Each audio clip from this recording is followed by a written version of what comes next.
Welcome to the Quillette podcast. I'm your host, Jonathan Kay, a senior editor at Quillette. Quillette is where free thought lives. We are an independent, grassroots platform for heterodox ideas and fearless commentary. If you'd like to support the podcast, you can do so by going to quillette.com and becoming a paid subscriber. This subscription will also give you access to all our articles and early access to Quillette social events. Welcome to the Quillette podcast. I'm Jonathan Kay, Quillette editor, Quillette podcast host, and every once in a while a Substacker. Substack, as you may know, is an online platform created in 2017 that basically combines the power of a blog with the monetizing aspect of a subscription newsletter. The service has not only become incredibly popular, but also quite profitable for its creators, who typically take a small cut of the online revenue that each Substack brings in. And one of the reasons why Substack is so popular is that its founders have a strong commitment to free speech. Now, my own hopelessly obscure Substack, which is devoted to board games, doesn't exactly test free speech boundaries.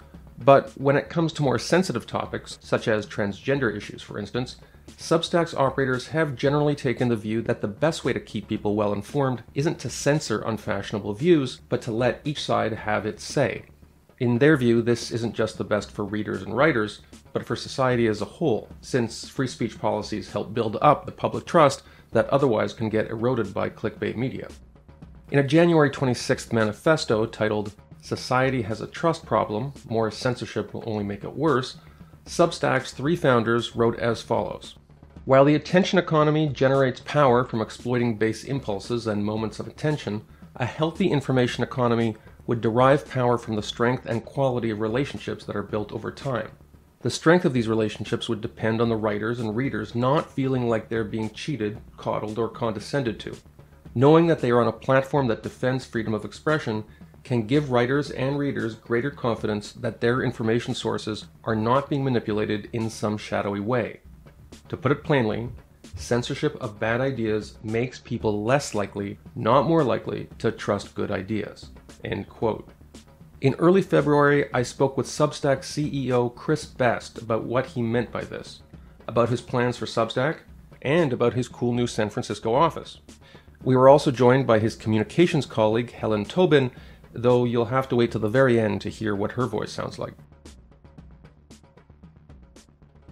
Just so listeners can get a sense of where you are, when I've done stories on Microsoft and Facebook and Google, they kind of like have their own campuses. It's almost like when you're going to interview them, it's like little cities. And then I know that I've interviewed people who have garage startups. Where does your infrastructure now lie on the working out of your garage to Mountain View spectrum of grandiosity? Somewhere in between. We're no longer working out of my apartment, and we have some offices here in San Francisco. But it's not like Menlo Park, Facebook, where you're operating your own bike shop. No, nobody could accuse us of being nearly a city state. Which leads to this question. Whenever I read the business section, you hear about like Google executives or Facebook executives testifying before Congress or something about policy. Then below that, there's this very influential but smaller tier of like WordPress or Ghost or Medium, or you're in that category now. What is your relationship in regard to the larger industry of policymaking, lobbying? Is that something you've had to start to think about? It's something that we think about a fair amount, and we think about it from our perspective of what are we trying to do with this platform we're trying to build, and what do we think is the right thing to be bringing to the world. As far as I know, nobody's asking for our advice on matters of making policy yet, which maybe we can appreciate.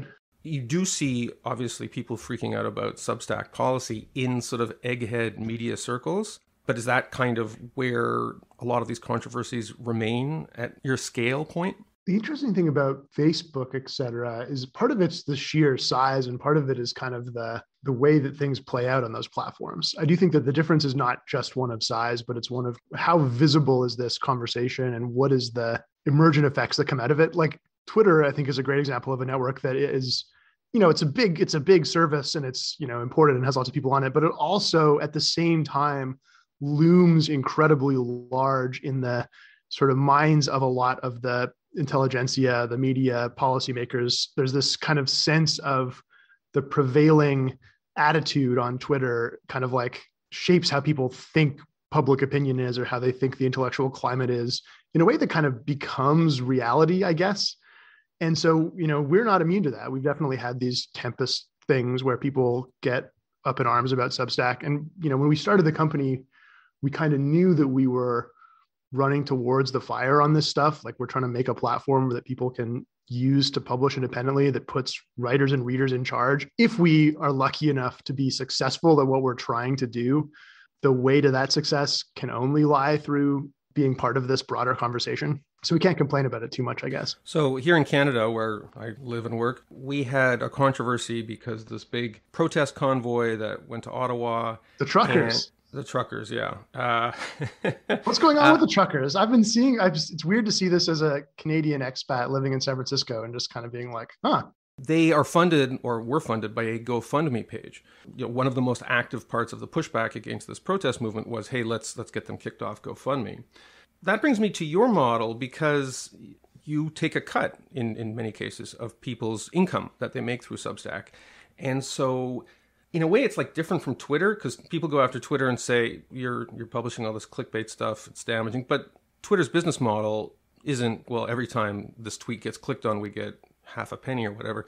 But in your case, if somebody comes on with something explosive that's clickbait, you're literally profiting from it. Is that something that gets used to attack your policies? I would almost say the reverse is more true. Like, the idea that Twitter doesn't take a cut, the biggest difference is that Twitter takes a much larger cut. People on Twitter that write things that are successful on Twitter don't see any of the money. Twitter, the platform, sees all of that.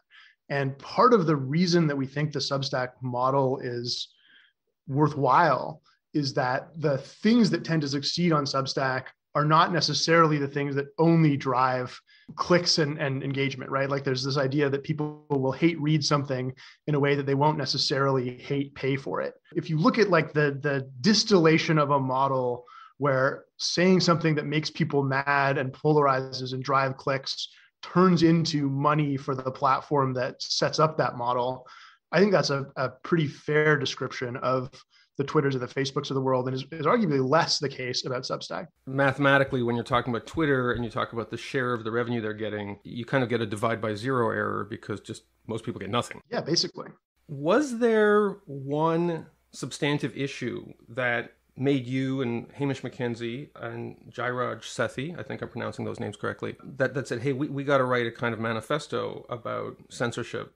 People will remember there was a big controversy. We don't have to get into it, but it was sort of about gender and trans stuff. But that was a while ago. Or maybe it was it the absence of something in the news that said, oh, now is a good time to do it so people won't interpret it as taking sides? We've written about this issue a few times. And the first time we wrote about it is a piece that we actually linked to in the latest one, where it really was, we just knew this was something that we wanted to write down our thoughts about, both publicly to kind of get on the record about how and why we think about this, and also for ourselves to organize our own thinking about this, to put down what we think is right and what we think is important kind of before it was inevitably put to the test in some high pressure situation. And that's actually been really valuable for us. It's helped us kind of have this document to look back at when I was like, when we had cooler heads, like what did we say that we believed? And this most recent one, it feels to me like we're in flurry of increasing censorship in a bunch of different places. It feels like we're in this moment in the zeitgeist where there's this just desire to use the tool of shutting down things that you disagree with as part of just a legitimate political program of ideas. It wasn't any one thing in particular that made us want to do it, but it just felt like the heat on this is getting turned up, and we wanted to reiterate our own thinking about this in advance of any of that. I think most people listening to this, certainly you, will be familiar with the situation at Spotify and the controversy over Joe Rogan. What makes Spotify's situation challenging isn't just, well, you've got some artists who have said, we're going to take our material off Spotify unless you deplatform Rogan. And this happened at Netflix too with Dave Chappelle. It becomes kind of like an HR issue because you've got people within the organization who will come to management and say, I don't feel safe in this organization because you have Chappelle on or you have Rogan or whatnot. Putting aside the validity of those complaints, to a certain extent, when you publish something like this, is this indirectly a kind of HR document saying, look, if you want to come work for us, that's great, but on the way in, you should know that this is how we feel about things? I definitely wouldn't describe it as an HR document, but something that we do believe in on this issue and in general is just kind of like having a clear set of principles on knowing where we stand and kind of drawing a line around what are the things that Substack is seeking to advance and like how do we want to go about doing this, and then just be really public about that, to kind of like just be open about it, put that out into the world. And one of the good reasons is that it helps people who might want to work at Substack decide for themselves if this is something they are excited about. And I think most importantly, it helps draw people who are, excited about the things that we're doing. Does it make it more difficult for you to give you a hypothetical? Let's say you had a staffer who had a blog which had stuff on it that you found really unsettling, and it didn't have anything to do with Substack. Does it make it more difficult for you? You say in the piece, which I agree with, is there's no such thing as a zero censorship society. Like there's always going to be some limits. Did you think people are going to quote this back to me if I start putting limits on stuff they produce? I'm not sure that hypothetical is something that enters into it too much, but I do think that the general point of, hey, if we go out on the record and say, here are our principles, here are we think about these things, here's what you can count on us to do and to not do. Part of the value of that is exactly that. It ties our hands in a way where people can come back to us and say, hey, you said that you care about freedom of the press. You said that you care about this. It is kind of a commitment to what we believe and how we're going to behave. And that's part of the value of doing that, I think. One of the cautionary tales in this space is Gab. I guess you could call it a competitor to Twitter, which gradually became more right-wing, more pro-Trump, even though I don't think Trump ever had an account on it. Got destroyed because it became a haven for some really extreme speech. Is one of the problems making free speech part of your brand that you're just always going to attract people who have been kicked off other brands, and maybe in some cases for good reason? Like, is there a kind of balance of saying we're about free speech, but not so much at the core of our brand that we're going to act as a magnet for people who are truly radicalized? I mean, this is how we think of it at Substack. We think that free speech is foundational principle for a liberal society. We think that it's a necessary ingredient in the kind of platform that we're wanting to make. But that's also that's not the only thing about Substack. We think that free speech is necessary, but not sufficient. And it's an important part of what we do. But, as we laid out in our very first post on this, our policy is not anything goes. We're going to allow anything. We have limits that we can impose at the extremes because we think that that's necessary to create the kind of platform that we hope to. One of the other examples people give, it's not a media company, it's, I guess, a finance company, it's Coinbase. The CEO came out and his approach was basically politics has nothing to do with who we are. Our mission is we do finance. What do you think of that approach where you just take almost a nihilistic view and say, I'm in the business of producing widgets? I don't know if it's totally fair to call the Coinbase approach nihilistic. I think maybe the common thread that I would draw there is having a thoughtful stance about how we are and are not going to deal with this issue as a company, being clear about it and being willing to stand up and create the environment that you want, and being honest about it with other people and saying, hey, if this is what we're about, this is something that if you agree with or want to be a part of this, you'll be excited here. And if there's something that you paid and don't want to be a part of, you won't like it here. I think that's actually good. I think that's something more companies can and should do and need to do in order to kind of like navigate the crazy times we live in, almost independent of what that position is, right? Like if the position's something that I completely disagree with and you say, we're only going to do politics at work and we're going to do it this way, even just like being clear about that and owning that that's the place you're trying to create has value to it, I think. I think Coinbase has been smart about it. And I mean nihilistic in the best possible sense. Oh, of course. Good nihilism. Thank you. But although in this essay, you talk about a problem that a lot of people have talked about, which is the problem of silos. But this approach you're describing, to some extent, it can create political silos defined by corporate brands, because I'm sure there are some companies in San Francisco where corporate and social responsibility, social justice aspect is like a huge part of their recruiting for young employees, which is fine. I mean, if you have a company like Coinbase where, under the heading corporate and social responsibility, it says, if you're reading this, Coinbase isn't for you, you're going to get probably a certain kind of person. Like, have you had difficulty? It's been a while now since Substack has had a posture of greater free speech. Does this sometimes maybe inhibit you from recruiting everybody you'd like to recruit? I actually think it's an advantage in recruiting, and especially when you're a startup that's trying to do something kind of like new. And yeah, you're not a startup anymore. You can't play that card. You've you're making money hand over fist. And no one's buying the startup thing anymore. Nice of you to say. I mean, we're much bigger than we are. I think we're 80 people now, and when you and I started talking, there was 3 of us or something. But 80 people is still relatively small in the grand scheme of these things. We're hiring, by the way, if anyone's listening. And I think that that's bigger than a lot of, just to interrupt, my background is newspaper journalism. 80 people is bigger than a lot of the editorial staff of a lot of largish urban newspapers. Agree that maybe 20 years ago, if you're in the media space, 80 isn't a lot. That's not insubstantial. Yeah, it's getting there. And, there's tens of thousands of writers. We crossed 1 million paying subscribers not too long ago. We're not at Facebook scale, but we're onto something, I think. And I think being clear about what you're out to do, like helping people decide for themselves if that's something they want to be a part of, and then selectively pulling people that do want to be a part of it is actually an advantage. If you're kind of the same as every other company, it's actually tough to attract people that are genuinely passionate about what you're doing. So it's been about 2 years since the COVID pandemic began. When it started, a lot of us found it unusual to replace in-person services like therapy with connections we made over the phone or the internet. But 2 years later, no one finds that unusual anymore. It's part of our day-to-day life. Which brings me to one of our commercial supporters, BetterHelp, an online counseling service that helps people everywhere become happier and more productive. At betterhelp.com, that's HELP, you can connect with a professional licensed therapist in a safe, private, online environment according to your own schedule, using either secure video, phone, online chat, or text. Whatever you share is, of course, strictly confidential.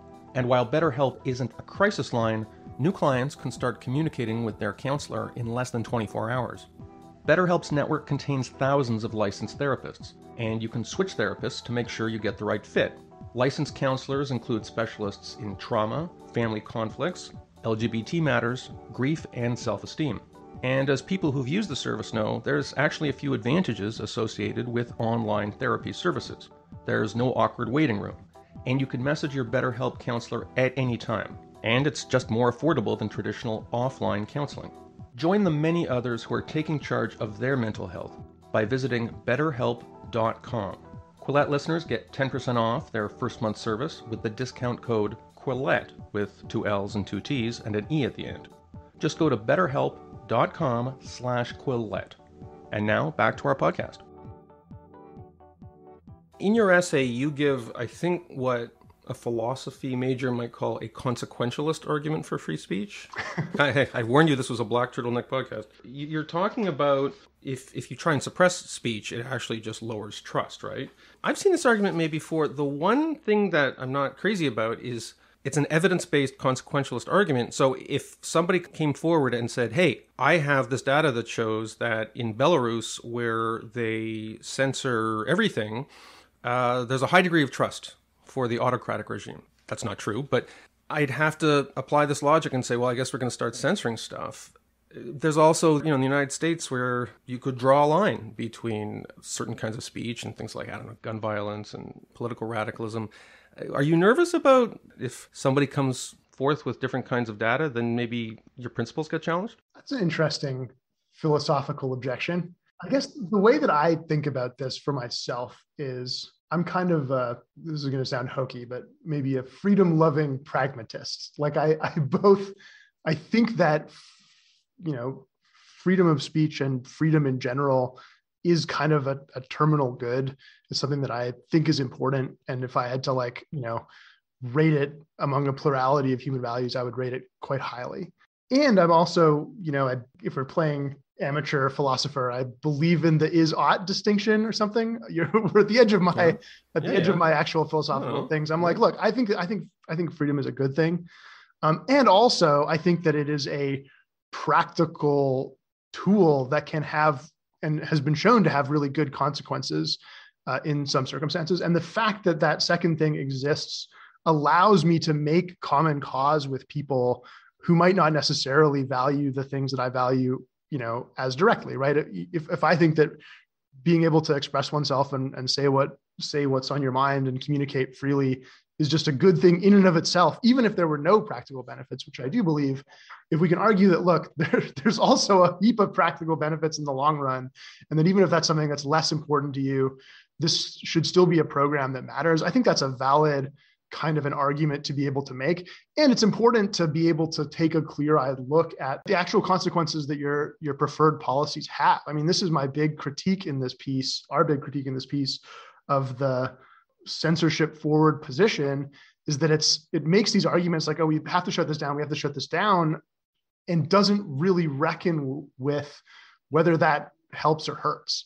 And I think there's a really strong case to be made that it doesn't actually achieve its own stated ends, which should matter at the margin, at least. It's a display of power. Absolutely. If you and I are arguing whether carrots are better than celery, and I'm pro carrot, I'm able to get that powers that be to shut down your Celery World blog. It's not going to make people not like celery. It's going to show people who's boss. It might even make celery cool, but in the meantime, my stock rises because I've shown the world who's in charge, that I've got the whip hand, and I think a lot of this, people justify a lot of the censorship stuff on the basis of, we have to protect everybody from this stuff, but a lot of it is it's a political power play, because the ability to impose your will on others it's a mark of status. And you can see this. You can see this in the various, defenses and anti-defenses of free speech over time, where there's a real tendency where whoever feels like they're not in power are the ones that are the most ardent defenders of freedom of speech. Oh, 100%. As soon as they get power, they're like, well, but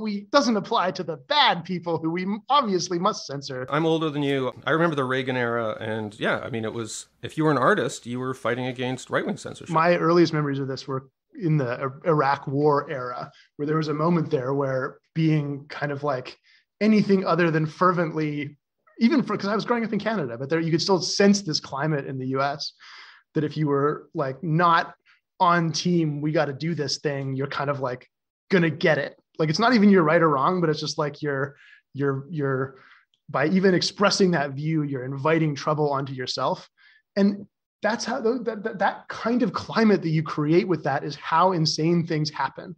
Because even if you start out with a good proposition, you're fighting something that's actually bad, and then, you silence dissent and you show that you have this power to stop people from questioning the program can just go bonkers, right? Even a good, well-intentioned program that's designed to fight something genuinely bad can go off the rails.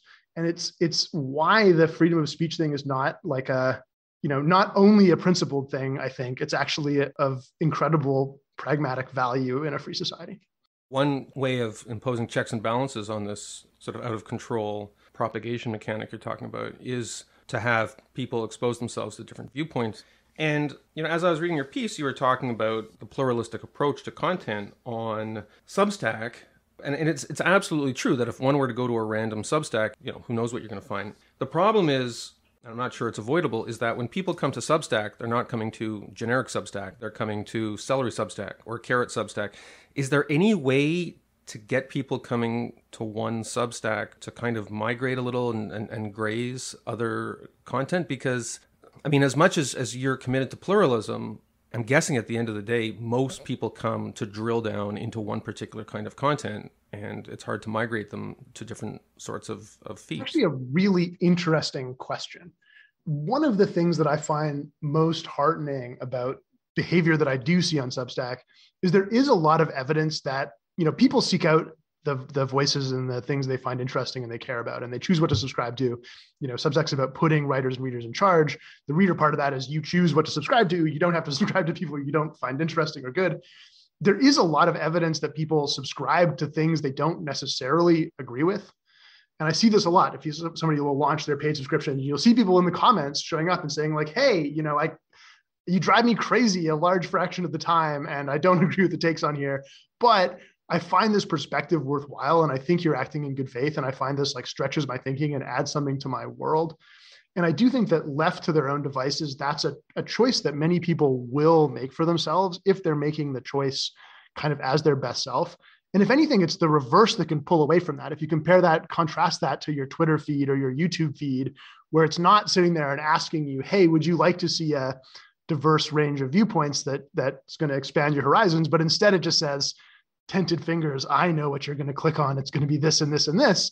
That's actually the thing that pulls most sternly into the rabbit hole. People, when left to their own choice, will seek out different opinions. They will seek out different viewpoints. That's not infinite, right? People aren't going to like sign up for things that they absolutely hate and read them day after day in case they eventually become convinced. But we kind of think, if we can let you make the choice for yourself and choose by your own lights to kind of like build the media diet that you think is going to be best for you, that's actually a pretty good end in and of itself. And people will choose to read things that aren't just telling them what they already think. It's just taken for granted that when a person starts a company like yours, the ethos of the internet is bigger is better. So you started with 8 people, now you have 80. One day you'll have 800, one day you'll have 8,000. And yet, as we've talked about before, the bigger the internet company, the bigger the headaches. When you look at Facebook executives or Google executives, in the public eye, they don't look like happy people. Is there a point at which you don't want to get bigger? Because if you get bigger, then you become the face of your medium to lawmakers, then defines your professional role, that you're no longer actually doing what you originally came to do. Instead, you're just constantly defending your prerogative to do what it is you came to do. Like, how big do you want Substack to be? I want Substack to be really big. And the reason I want it to be big is because I think the thing that we set out to build is worthwhile. And this is part of the reason that I this is more personally, but like I'm personally interested in working on this in the first place. I kind of have this theory that, you should either, at least for myself, I'm the kind of person that I want to work on something that I can become completely wrapped up in, or just chill, like not work that hard on something. And so if I'm going to work on something that's going to take up a substantial fraction of my professional life, I want it to be something that I believe in and something that I think can make a positive difference in the world. And I think the way to do that for Substack is to create as big a space as possible, this alternate universe we're creating on the internet with different laws of physics, where, writers and readers are in charge, where you subscribe directly to people, where the incentive structures are totally different, where you can build trust relationships. That thing is worth making exist. And all of the problems that come with bringing that into the world, I don't enjoy them. I'm not like, there are people that love getting roasted on Twitter because it's attention and that's great, or love, want to be hauled on TV or whatever. I don't love any of those things, but I'm willing to do them if it's the price of creating something that matters. And so I don't feel like I can very well complain if, in the happy path, Substack continues on this successful trajectory we've been on. And, it's a pain in my butt that, people ask me to justify what we're doing to government or anything. I think that's kind of fair enough. Okay. Last question. I just want to see how in touch or out of touch I am with Silicon Valley or San Francisco stereotypes. Because you said you're building new offices? We have some offices in a building, yeah. Okay, so I'm going to ask you questions about whether these elements are contained within your office, okay? Okay. Mindfulness room? No. Foosball table? Nope. Dedicated yoga area? Definitely not. A zone devoted to those with aromatic sensitivities? No. What percentage of your workforce uses standing desks? Okay. All the desks are sit-stand. So one could stand if one wanted to at all of the desks. I feel like there's maybe 1 or 2 people that have ever done that, but it is possible. We have fancy desks for this purpose. All right, I'll allow that. Chris Best is CEO of Substack. Thank you so much for being on the Quillette podcast. Thank you for having me. Helen, thanks for giving us ideas for new office features. I'll talk to our team. We have a kombucha tap. I was just waiting for you to ask about kombucha. Thank you for listening to this episode of the Quillette podcast. Quillette is where free thought lives. We are an independent grassroots platform for heterodox ideas and fearless commentary. If you'd like to support the podcast, you can do so by going to Quillette.com and becoming a paid subscriber. This subscription will also give you access to all our articles and early access to Quillette social events.